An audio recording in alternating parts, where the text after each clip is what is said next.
If you're appointed to lead a university, you inevitably ask the question, what is a university for? And you frequently come up with the answer, damned if I know.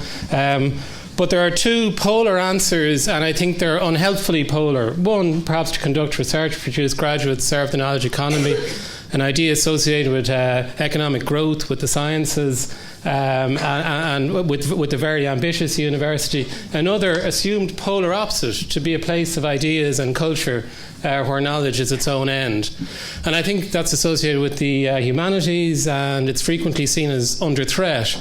And I think the fact that these two are seen as polar and mutually exclusive is causing a problem. I am concerned, however, that a focus on the immediate and the economic and the short term is eclipsing what's really enlightening and what's really valuable and what's really lasting. And I think this is exacerbated by a prevalent idea that the humanities and the sciences are somehow fundamentally different, that they serve different purposes, even people going so far to say as they're two fundamentally different cultures. And C.P. Snow was the great architect of this notion of two cultures, a scientist originally, and he said, what do you people, referring to humanities scholars and culture in general, what do you know about the second law of thermodynamics? And there's three problems with this. First of all, most scientists don't really know what the second law of thermodynamics is about. It is, of course, the notion that the amount of disorder in the universe increases our entropy. Other people might put it in different ways. As Churchman might say, and unto dust thou shalt return, or everything ends in chaos. You could equally throw it back.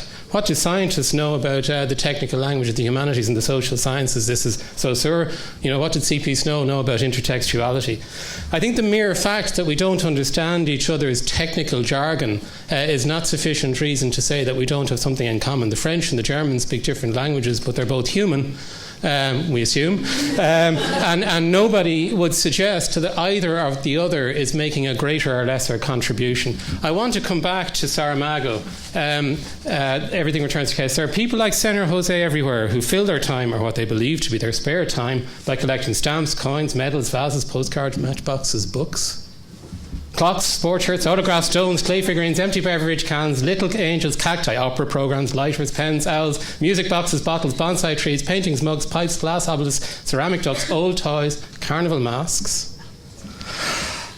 And for a short while they manage it, but only so long as they are there to defend their collection, because when the day comes when it must be dispersed, and that day always comes, either with their death or when the collector grows weary, what happens? Everything goes back to its beginning.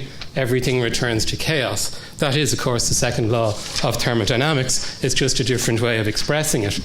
And what do scholars do, whether they be humanities scholars or social scientists? We put order in the universe in a way that is lasting.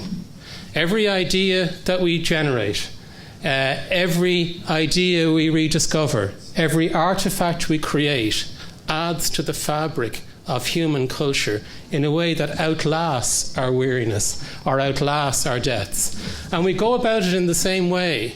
It is the struggle to understand, not necessarily the idea itself, that is meaningful and useful.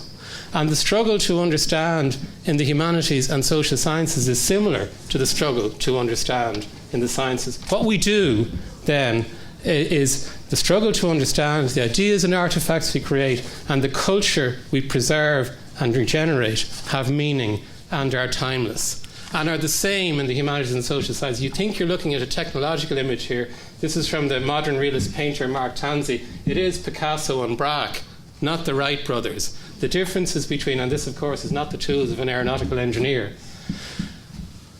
Look at this. This is a love song, Lamb Chop. Well, I'm not so well acquainted with the topography of your mind. I need a detailed description and representation of some kind.